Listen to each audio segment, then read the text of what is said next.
السلام علیکم ناظرین، میں ہوں ڈاکٹر یونس امین۔ INA نیوز پہ ہم آپ کے لیے لے کے آئے ہیں پروگرام سب سے پہلے پاکستان۔ اس میں ہم سیاسی تجزیے بھی کرتے ہیں اور ہر وہ کام جس میں ہم دیکھیں کہ پاکستان اور پاکستانیت کی بات کی گئی ہے، اور یہ ہو کہ ہم وہاں پہ ہم بات کریں جہاں پہ بھی پاکستان کا کوئی پازیٹیو فیس دکھایا گیا ہو۔ تو آج ہمارے ساتھ موجود ہیں جمیل احسن صاحب۔ اس وقت ہم اسٹاک ہوم میں سویڈن کے شہر میں موجود ہیں۔ تو انہوں نے اتنی ساری خدمات سر انجام دی ہیں ادھر اردو کے لیے، پاکستان کے لیے اور پاکستانیوں کے لیے، کہ دل خوش ہو جاتا ہے ایک دفعہ۔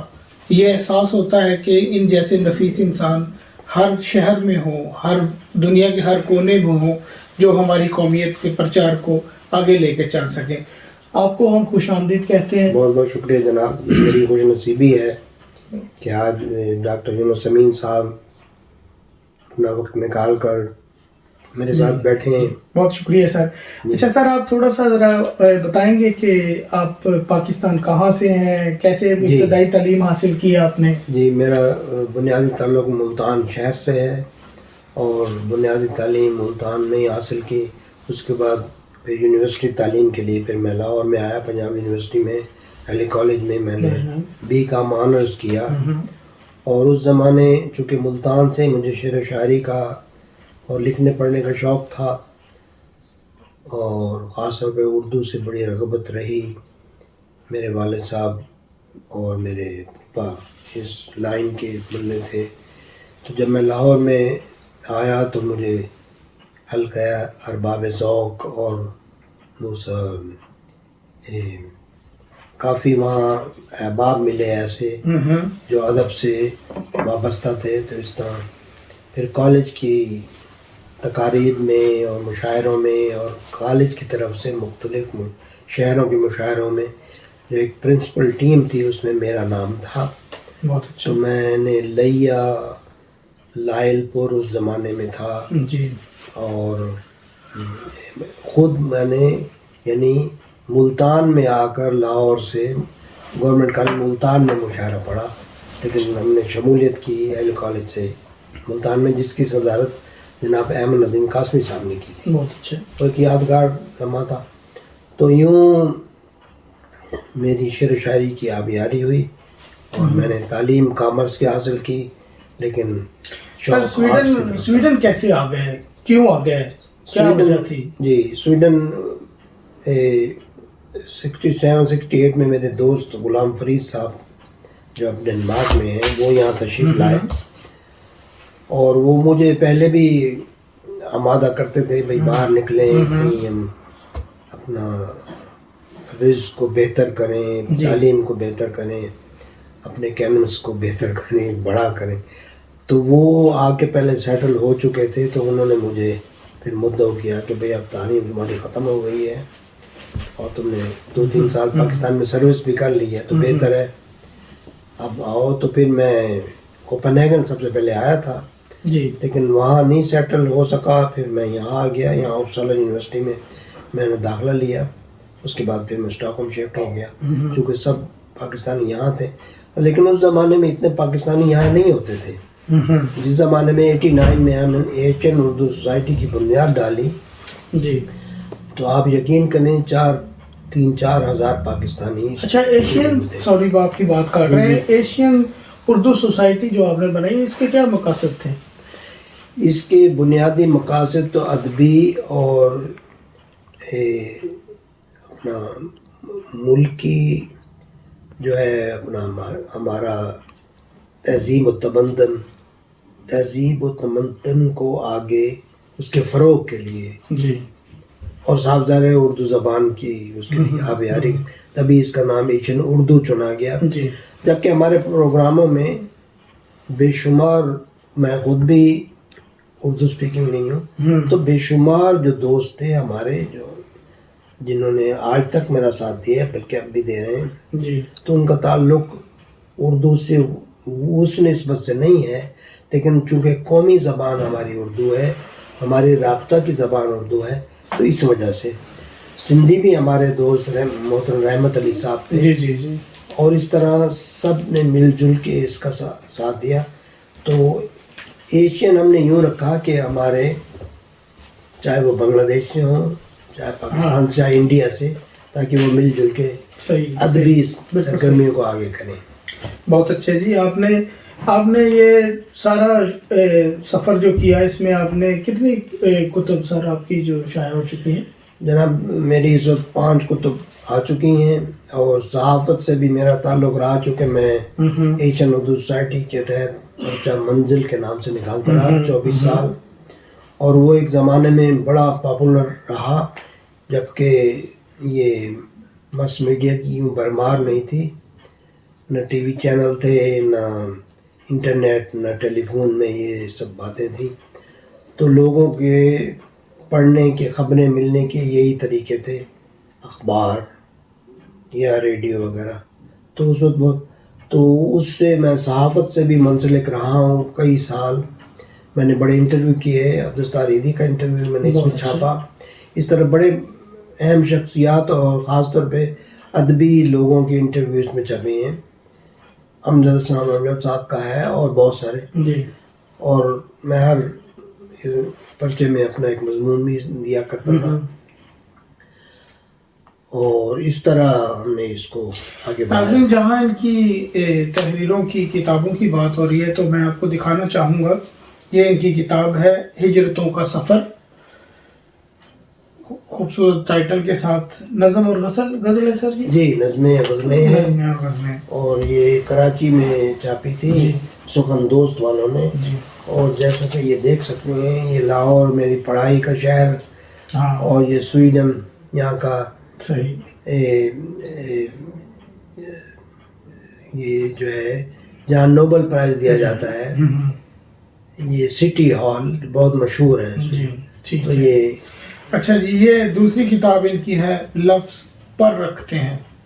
جی ہاں بالکل, بڑا خوبصورت نام ہے سر. یہ بہت شکریہ جناب. یہ اردو اور سویڈش زبان میں ہے. کچھ نظمیں اس کی ڈائریکٹ سویڈش سے اردو میں کنورٹ کی گئی ہیں. یہ ان کی تیسری کتاب ہے جی, آسودگی. جی, یہ کافی بھاری بھرکم ہے, اور غزلیات کی ہے یہ. جی, اور نظمیں بھی ہیں اس میں. یہ پاکستان میں پبلش ہوئی ہے؟ نہیں, یہ لندن میں میرے بڑے اچھے ملنے والے دوست اور بڑے اچھے شاعر جناب فیضان عارف صاحب نے, ان کا پبلشنگ ادارہ بھی ہے, انہوں نے چھاپی ہے. یہ میرے بھائی صاحب, یہ روح کا سمندر. جی, یہ ملتان میں چھپی تھی. اچھا, ایک کتاب آپ کی ادھر موجود بھی ایک نہیں ہے, وہ اس کا نام ہے تشنا مچھلی پانی میں. وہ سب سے پہلے چھپی تھی 19 یہ والی. جی جی بالکل, یلو 80 میں. اور اس میں بھی سویڈش اور اردو کی. سر آپ نے کوئی سویڈش کی تعلیم حاصل کی ہے ادھر, آپ زبان سیکھی ہے؟ بالکل, یہ بڑا چاپ کا سوال ہے. دراصل جب میں اردو سے اتنا منسلک رہا ہوں اور مجھے اتنا اردو سے پیار تھا, جب میں یہاں آیا اور یہاں کی سویڈش زبان دیکھ کر میں نے اپنے آپ کو مفلوج محسوس کیا. لیکن حسن اتفاق سے مجھے ایک جاب مل گیا as a home language teacher. میں نے 3 سال بہت پہلے یہ جاب کیا. اس سے ان کی یہ شرط تھی کہ آپ سویڈش بہتر سے بہتر پڑھیں تو یہ جاب ملے گا. تو میں نے یہاں اسٹاکہولم یونیورسٹی کے علاوہ پرائیویٹ بہت سارے اداروں میں سویڈش زبان اتنے اچھے طریقے سے پڑھی کہ وہ جاب بھی مجھے ملا, اور اس کے ساتھ مجھے سویڈن کا اسٹیٹ کا جاب ملا, جسے ٹیلی فون ڈپارٹمنٹ میں نے 14 سال سروس کی, جس کو اب ادھر سویڈن میں. جی ہاں, جس کو اب تو صاحب ظاہر جب آپ ایک سویڈش ادارے میں جاب کرتے ہیں تو آپ کو خالی بولنا نہیں ہوتا, آپ کو پڑھنا لکھنا سوچنا سمجھنا بھی سویڈش میں ہوتا ہے. اردو کے لیے کیوں اتنا کام کیا؟ کیا اتنی ضرورت محسوس ہوئی کہ میں اردو کے لیے بھی کروں, حالانکہ سویڈش سے تو کام چل رہا تھا سارا؟ ہاں بالکل بالکل, لیکن چونکہ پاکستانی کمیونٹی سے رابطے اور اپنے کلچر کی اشاعت اور فروغ کے لیے ضروری تھا, اور دلی تشفی کے لیے بھی کہ اگر آپ سویڈش شاعری بھی جیسے میں نے کی ہے, پھر بھی وہ ایک محدود حلقے تک آپ کی آواز پہنچتی ہے. جب آپ اردو میں شاعری کرتے ہیں, صحافت کرتے ہیں یا اپنا پیغام دیتے ہیں, تو ہندوستان پاکستان کے علاوہ سب سے بڑے جو اردو کے مرکز ہیں انگلینڈ امریکہ جرمنی، تو وہاں تک بھی بات آپ کی پہنچتی ہے اور وہاں سے بھی لوگوں کو آپ سے رابطے کا شوق پیدا ہوتا ہے، تو اس طرح اس سرکل بہت بڑھ جاتا ہے. تو یہ وجہ تھی. اور پھر اس زمانے میں ایک شوق بھی تھا شعر و شاعری کا لوگوں کو، چونکہ یہ چیزیں پڑھنے کو نہیں ملتی تھیں، تو کوئی شاعر آ جاتا تھا تو اس کو سننے کے لیے لوگ جوق در جوق اپنا پہنچتے تھے اور بہت اس کو پسند کیا جاتا تھا. پہنچتے تھے سے مراد کیا ابھی کوئی اس میں کمی آئی ہے؟ اس میں کافی کمی آئی ہے. ویسے تو کل آپ ایک بڑی اچھی محفل میں آپ تشریف فرما تھے، ایک کتاب کی اوپننگ تھی کل محترمہ سلطانہ ناز صاحبہ کی، جس میں آپ بطور مہمان خصوصی تھے. تو وہ اب تعداد وہ نہیں رہی. اصل میں یہ ہے کہ جو ینگ جنریشن ہے ہماری وہ اردو سے بہت دور ہو گئی، جیسے آپ سے ذکر بھی ہوا تھا پہلے. اور دوسری بات یہ ہے کہ اب لوگ دوسرے مشاغل میں لگ گئے ہیں، انٹرنیٹ سے اٹھتے نہیں، ٹیلی فونوں میں لگے. پہلے یہ ہوتا تھا کہ یہ چیزیں نہیں تھیں، بڑے محدود چینل ہوتے تھے، اس کے علاوہ لوگوں کے پاس کچھ وافر ٹائم تھا، تو وہ اس کو دلچسپی کے لیے یا بہتر گزارنے کے لیے وہ ایسی محافل. کتاب سے رشتہ ٹوٹ گیا ہے، بالکل اسکرین کے ساتھ جڑ گیا، ہم اسکرین کے ساتھ جڑے رہتے ہیں، ہمارے بچے بھی. تو سر اس کے لیے آپ نے اردو کا اتنا کام کیا، لوگوں کو آپ شروع سے موٹیویٹ کرتے آ رہے ہیں اتنے سالوں سے، 39 سال آپ نے بتایا نا کہ میں نے اتنا کیا ہے ماشاء اللہ. تو آپ سمجھتے ہیں کہ اردو کا مستقبل سویڈن میں محفوظ ہے؟ بالکل. سویڈن ہی ایک ایسا ملک ہے جہاں ہوم لینگویج ٹیچر جو ہے وہ مہیا ہیں کہ بچوں کو اردو پڑھانے کے لیے اسکول میں اردو کی تعلیم کے لیے یہ ہر اسکول میں یہ سہولت میسر ہے. اور دوسرے ادھر انگلینڈ میں نہیں ہے ہمارے. ہاں، ڈنمارک میں کئی دفعہ جاتا ہوں، وہاں نہیں ہے. اور اسی طرح یہاں کی سہولیات میں تو اردو اس لحاظ سے فروغ پذیر ہو رہی ہے اور ہوگی بھی، کہ جیسے شعر و ادب سے بھی لوگ جب شعر و شاعری کی محفل ہوتی ہے لوگ اکٹھے ہوتے ہیں، نئے لفظ سنتے ہیں، نئے استعارے، نئی بات چیت، اور اردو کا ماحول ہوتا ہے تو اس طرح ان کو اس زبان سے رغبت ہو جاتی ہے. یہ مذہبی طور پہ بھی لوگ اس میں کوئی انوالو ہوتے ہیں؟ کوئی ادھر آپ کے جو حلقہ احباب میں کوئی بالکل کوئی ان کے اندر رجحان ہے کوئی اپنے کو کلچر کو ایک زبان سے ہٹ کے بھی، یا آپ سمجھتے ہیں کہ زبان اور مذہب دونوں جڑے ہوئے ہیں؟ نہیں. دراصل اب حسن اتفاق سے کل رات دیکھ لیں، ایک شاعر میرے بڑے اچھے ملنے والے عمران صاحب جنہوں نے غزل بھی پڑھی، وہ ادارہ منہاج القرآن کے ہیں اور بڑے مذہبی آدمی بھی ہیں.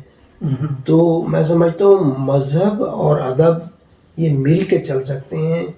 اب دیکھیں، آپ تاریخی حوالے اٹھا کے دیکھ لیں، مولانا شبلی نعمانی جنہوں نے سیرت النبی لکھی شروع میں، جی کافی جلدیں، جو خود ایک عالم بھی تھے لیکن اردو کے لیے بھی انہوں نے اس طرح حالی ہیں، اس طرح تاریخ میں بے شمار لوگ ہیں. اور خود سر سید احمد خان جنہوں نے علی گڑھ یونیورسٹی کو بنیاد ڈالی اور اردو کے لیے بہت فروغ کے لیے بھی کہا، اور کئی ان کی زبردست کتابیں ہیں تحریریں. مطلب یہ ہے کہ یہ دونوں اگر مل کے چلیں تو سبحان اللہ، اردو اور مذہب یعنی دینی تعلیمات، اور بلکہ یہ دیکھیں کہ اردو میں جتنا خزانہ مذہب کی کتابوں کا ہے، خاص طور پہ تراجم، وہ کسی اور زبان میں نے نہیں دیکھا کہ اس قدر تراجم اور اس قدر وہ کتب میسر ہیں اردو میں مذہبی. صحیح ہے. اچھا، لیکن آپ نے اتنی اسٹرگل کی، اتنا کام کیا، فیملیز کو ادھر بلایا. فیملی آپ نے جب پاکستان میں شادی کی یا یہاں پہ کی؟ جی میں نے یہاں شادی کی، اللہ کا شکر ہے، اور پھر یہیں میرے 2 بچے ہیں. جی. اور ایک بچہ لڑکا پڑھ رہا ہے ابھی یونیورسٹی میں، ابھی جی کمپلیٹ کر رہا ہے جی۔ باقی تو ہماری پاکستانی ہے نا؟ جی بالکل جی پاکستان سے پاکستانی ہے۔ اچھا سر، آپ اتنا وقت گزارنے کے بعد آپ سمجھتے ہیں کہ آپ نے جو ہے ساری چیزیں جو آپ چاہتے تھے آپ نے حاصل کر لی، یا کوئی محرومی ہے؟ جناب محرومی تو کہتے ہیں ہونی بھی چاہیے، ورنہ تو تب و دو جو ہے وہ ختم ہو جائے گی۔ اچھا، جیسے وہ ایک دوست نے گھر لیا تو وہ بڑے پریشان تھا کہ میں اس کو کیسے کمپلیٹ کروں، تو دوسرے دوست نے بتایا بھئی یہ تمہاری زندگی میں کمپلیٹ نہیں ہوگا، جب یہ ہو جائے گا تو پھر یہ گھر تمہیں چھوڑنا پڑے گا، پھر اور گھر چلے جاؤ گے۔ اچھا، یعنی محرومی پیسے کی ہے تھی یا وقت کی تھی یا کہ محبت پیار کی بھی آئی کوئی؟ یہ بڑے اپنا آپ کے زبردست جذباتی سوال۔ اصل میں محرومی ایک پوائنٹ آف کنٹینٹمنٹ، جو تشفی کا ایک جو مرحلہ ہے، جی اس کو ہر شخص خود اس کو فائنڈ آؤٹ کرتا ہے کہ یہاں اب مجھے نہیں چاہیے کچھ اور۔ لیکن یہ بھی ہے کہ مزید طلب میں انسان لگا ہی رہتا ہے جستجو کے خوب تر کہاں۔ یہ آپ فائنینشیل سچویشن کے لیے کہہ رہے ہیں؟ کہہ رہا ہوں، ہاں جی۔ اور اس کے ساتھ ساتھ جیسے میرا دل چاہتا ہے میں کچھ اور ادب کے لیے کام کروں، کچھ اور مشاعرے کراؤں، کچھ اور کتابیں لکھوں، کچھ اور نئے نئے دوستوں سے مل کے نئی نئی چیزیں باتیں سیکھوں، نئے اردو کے لفظ سیکھوں، ان کو استعمال کرنے کا طریقہ سیکھوں۔ شاعری کی طرف آتے ہیں جی کہ شاعری کیا چیز ہے، کیوں کرتا ہے بندہ، کیا اس کا فائدہ کیا ہے، جی ہوتی کیا ہے شاعری؟ شاعری میں سمجھتا ہوں آج سے کئی سال پہلے غالب اور اس دور سے اگر لیا جائے تو یہ ایک ایسا جذبہ ہے۔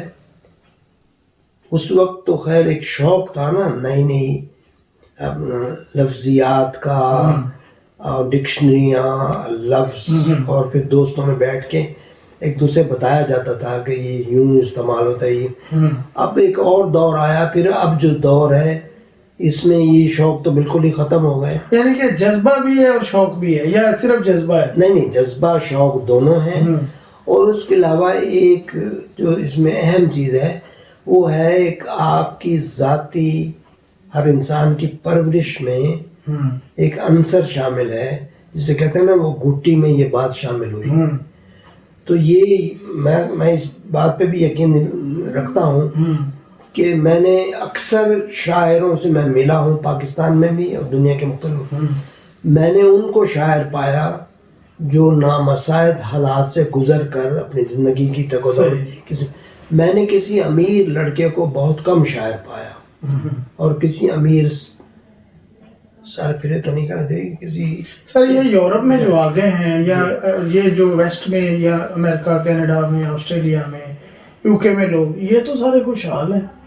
نہیں، ان میں اکثریت جو ہے نا وہ اپنے مالی وسائل سے نامطمئن تھی تو وہ بہتر کی جستجو میں آئی، لیکن کچھ یقیناً آپ کی بات صحیح ہے، اور سب کے تک 90-80% کے تو مسائل حل بھی ہو گئے نا، فائنینشلی وہ اسٹیبلش ہو ہی گئے ہیں پاکستان سے نکل کے۔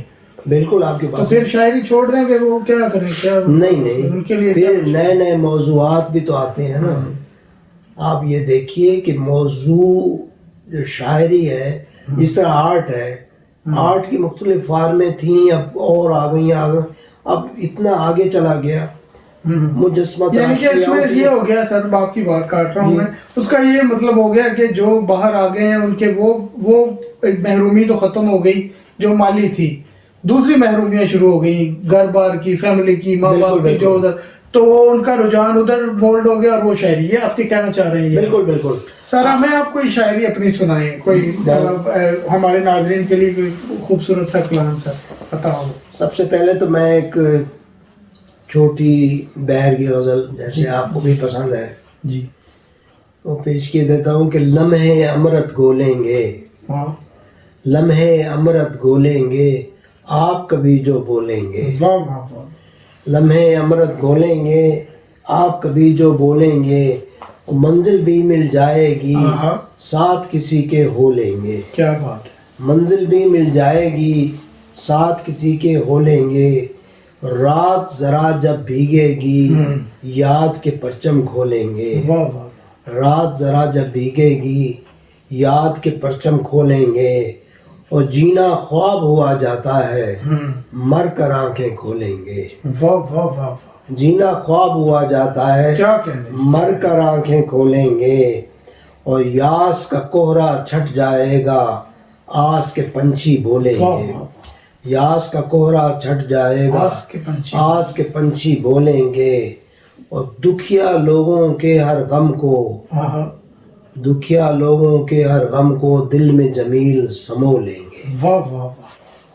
لمحے امرت کھولیں گے آپ کبھی جو. کیا بات ہے سر. آپ شاعری کر رہے ہیں اتنی جی. تو ادھر اتنے شاعر موجود ہیں سویڈن میں. ابھی تو خواتین بھی نظر آ رہی ہیں. کل بھی کتاب کی ایک رونمائی ہوئی ہے اسٹاک ہوم میں. جی بالکل. تو ادھر جہاں پہ شعراء ہوں گے وہاں کچھ گروہ بندیاں بھی ہوں گی. بالکل. جس طرح سیاسی گروہ بندیاں ادبی بھی ہوتی ہیں میرا خیال ہے. تو سویڈن میں ہیں ادبی گروہ بندیاں. بالکل ہے. یہ جہاں بھی دو برتن ہوں وہ آپس میں جناب ٹکراتے. اصل میں یہ ہے کہ وہ پنجابی میں کہتے ہیں پانڈے. یہ پانڈے ہیں شاعر پانڈے ہیں. یہ تو مثال ہے. یعنی پاکستان میں جب میں تھا تو اس گروہ بندی کو میں نے وہاں ملتان میں بھی دیکھا. پھر لاہور میں جب میں شفٹ ہوا تو اس کو بطور خاص دیکھا کہ اس وقت لاہور میں دو اہم گروپ ہوا کرتے تھے. ایک ڈاکٹر وزیر آغا کا اور ایک احمد الدین قاسمی صاحب. تو جو شوقین ہوں گے نا بھئی ایک لفظ ہے اس کے 4 معنی ہو سکتے ہیں یا ایک معنی ہے اس کے 4 لفظ ہو سکتے ہیں. تو اس زبان کی ترویج و اشاعت کا جو ہے نا ذریعہ یہ اس کے ذریعے اپنا انٹرنیٹ یا ان ذریعوں سے اسے متعارف کرا جائے. کیونکہ اب ہم ڈکشنریاں کھولنے کی ہم نے عادتیں ختم کر دی جی. اور پوچھنا پوچھانا ویسے ختم کر دیا ہے کہ اب میرا ایک مشکل لفظ ہے. میں آپ سے معنی پوچھوں تو میں شرماؤں گا گھبراؤں گا کہ بھئی چھوٹا نہ ہو جاؤں میری انا کو ٹھیس نہ پہنچے. حالانکہ ایسا ہونا نہیں چاہیے. کاش ایسا نہ ہو لیکن یہ ہو رہا ہے. اور بالکل اسی طرح یہ ہے کہ اب وہ بچے ہیں وہ ڈکشنری کی بجائے کوئی لفظ دیکھنا ہو دیکھ لیتے ہیں اور اگر نہ بھی دیکھنا ہو تو وہ غلط یا صحیح ہو اسی کو یوز کرتے ہیں. اس میں مختلف زبانوں کے ابھی الفاظ بھی تو مکس ہو گئے ہیں نا. اردو میں آ گئے ہیں. بالکل. لوگ جس کنٹری میں رہتے ہیں اسی کے الفاظ کو اردو میں ڈال دیتے ہیں. وہ کہہ رہے ہیں جیسے وہ کہہ دیتے ہیں کہ ہینڈ واش کر لیے ہیں. وہ اس میں وہ کر دیا سارا. وہ انگلش ڈال کے ہے لگا دیا تو وہ کر دیا. یہ سلسلہ تو ہر ملک میں چل رہا ہے. اچھا سر ہم یہ دیکھیں اگر تو محدود وسائل میں رہ کے پاکستان میں لوگ جس طرح کرتے ہیں ہم ادھر آتے ہیں دوسرے ممالک میں تو ہمیں اور ہمارے جو وسائل بہتر ہو جاتے ہیں. تو میں سمجھتا ہوں کہ اگر ہم محدود وسائل میں رہ کے بھی ادھر اتنا کام کر سکتے ہیں تو پھر ادھر تو ہم اس سے زیادہ کر سکتے ہیں کیونکہ ادھر ہمیں یہ فائنینشیل پرابلمس تو نہیں ہوتے.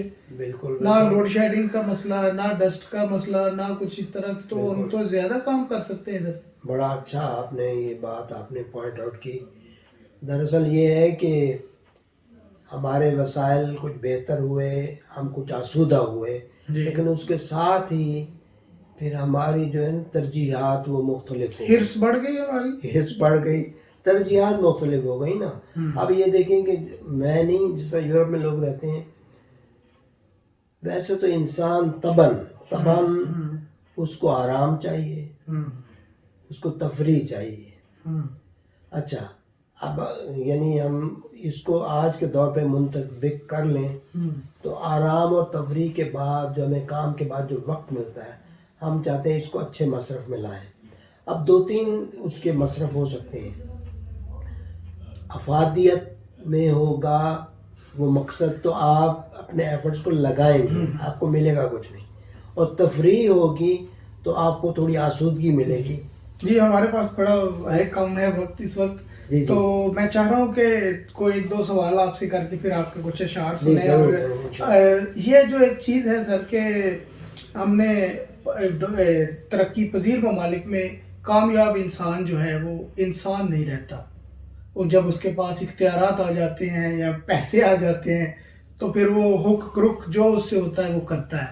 جی ادھر ہم دیکھتے ہیں ان ممالک میں کہ جب ایک بندہ تھوڑی کامیابی حاصل کرتا ہے, پیسہ کماتا ہے, گھر بار بناتا ہے, فیملی سیٹل کرتا ہے, وہ اور ڈرتا ہے اور قانون سے پریشان رہتا ہے, وہ بالکل. چھوٹی چھوٹی باتوں کا نوٹس لیتا ہے. آپ کیا سمجھتے ہیں کہ یہ ہماری کوئی ادھر تربیت میں کوئی پرابلم ہے یا کہ ہمیں ادھر کوئی ایسی ریفارمز لانی چاہیے کہ ادھر بھی ہم ڈیولپنگ کنٹریز میں بھی یہ کام کوئی اس طرح کا لائیں کہ قانون کی پاسداری کے لیے کچھ لوگ سوچے, اس کی اوبے کریں اس کو. بالکل بالکل بڑا اچھا سوال ہے جناب.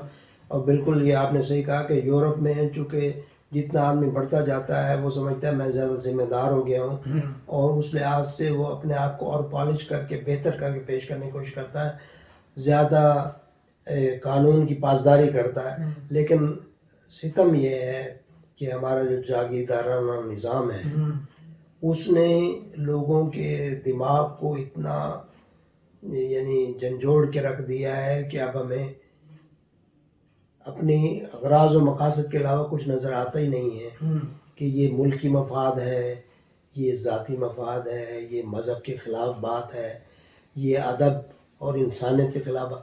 تو اب اتنی توڑ پھوڑ ہو گئی ہے ہمارے وہاں. اور جو اس میں جو آپ نے ایک بڑی اچھی بات کہی کہ جو انسان کا براٹ اپ ہے وہاں پاکستان میں, اس میں سب سے اہم چیز ہے تعلیم, دوسری چیز ہے مولوی کا واعظ.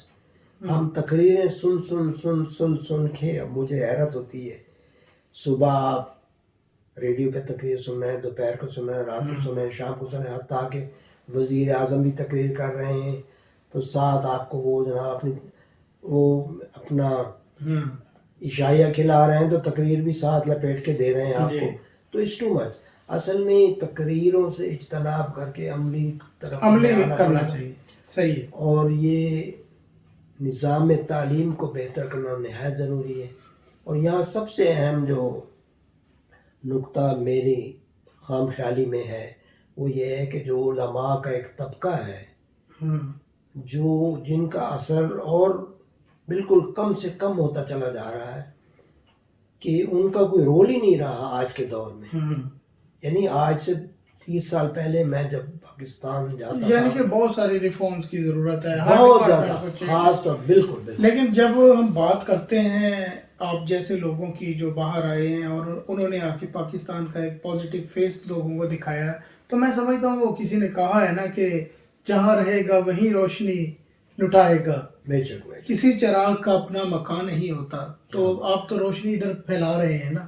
تو یہ ایک بڑی خوشی کی بات ہے ہمارے لیے کہ ہم انشاءاللہ INA نیوز پہ اس طرح کے اور بہت سارے گفتگو کے پروگرامز لے کے آئیں گے جس میں مختلف شہروں سے, مختلف ممالک سے, پوری دنیا سے ایسے لوگوں کو آپ کے سامنے لائیں گے جو پاکستان کی اصل میں خدمت کر رہے ہیں, جو پاکستان کی سربلندی دل سے چاہتے ہیں. ان کے اندر یہ ایک ایسا اللہ نے ایمانی جذبہ دیا, میں اس کو ایمانی جذبہ کہتا ہوں کیونکہ وطن سے محبت تو ایمان کے حصوں میں سے ایک حصہ ہے. تو میں سمجھتا ہوں کہ یہ ہماری کامیابی, جو ہم سمجھتے ہیں کہ ہمارے بچے اردو بولتے ہیں یا پاکستان کی طرف راغب ہیں یا کچھ سچ کی حق کی بات کی طرف رغبت لیتے ہیں, تو ان جیسے لوگوں کی وجہ سے ہے. تو میں آپ سب سے جانے سے پہلے آپ سے خدا حافظ کر لوں گا, لیکن ہم یہ جاتے جاتے ان سے آخری غزل ایک سنیں گے. ان کی ایک غزل تھی زخم, جو وہ سارا میں سنا دیں گے اس کے بعد. جی میں سب سے پہلے تو یہ پیغام کے طور پہ کہہ رہا ہوں کہ یوں جمیل دنیا کی ظلمتوں سے لڑنا ہے, یوں جمیل دنیا کی ظلمتوں سے لڑنا ہے, ایک چراغ تیرا ہو ایک چراغ میرا ہو.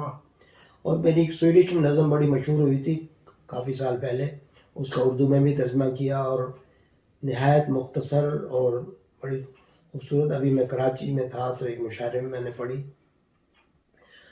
اس کا عنوان ہے 2 + 2. میرے ہاتھ ہیں 4, دو تیرے ہیں دو میرے ہیں، تیرے ہاتھ ہیں چار، دو میرے ہیں دو تیرے ہیں، واہ ہم ان چاروں ہاتھوں سے جیون کو گلزار بنا دیں، گر ہم اپنے ہاتھوں کو جوڑ کے رکھیں تھام کے رکھیں۔ واہ واہ، شکریہ جی، کیا بات ہے، شکریہ جی، اللہ حافظ جی۔ مہربانی، شکریہ، السلام علیکم۔ وہ زخم رہ گئی، اچھا، وہ زخم رہ گئی جی، ہمیں وہ زخم بھی سنا۔ میں زخم وہ آپ کی ذرا مقدم فرمائش ضرور، وہ غزل گائی بھی گئی، میں آپ کو پیش کروں گا، وہ غزل مقبول رہی، اللہ کا شکر ہے کہ زخم کیا سب کو دکھانے کے لیے ہوتے ہیں، واہ زخم کیا سب کو دکھانے کے لیے ہوتے ہیں، یہ خزانے تو چھپانے کے لیے واہ ہوتے واہ ہیں، واہ واہ، اور میرا چہرہ تو میری جان تیری جانب ہے، اور چہرے تو زمانے کے لیے ہوتے واہ ہیں، واہ واہ واہ، اور کیا بات ہے، کیا بات ہے۔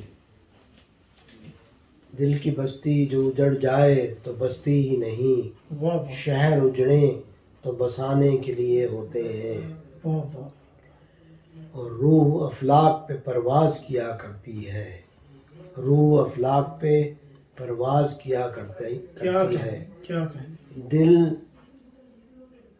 تو بس خاک میں جانے کے لیے ہوتے ہیں، جسم تو خاک میں جانے کے لیے ہوتے ہیں، واہ اور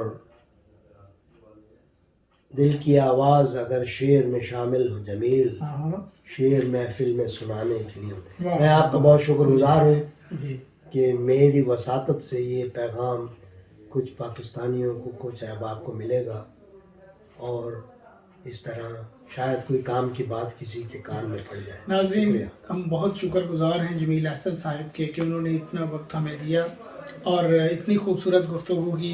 میرا دل نہیں کر رہا پروگرام ختم کرنے کو، لیکن وہی وقت کی مجبوری ہمیں، اب اگلی دفعہ انشاءاللہ ہم نئے سرمائے کے ساتھ، نئی شخصیت کے ساتھ، دنیا میں جو پاکستان کی اور پاکستانیت کی خدمت کر رہا ہے اس کے ساتھ حاضر ہوں گے۔ بہت شکریہ، اپنا خیال رکھیے اور سب کو سلام۔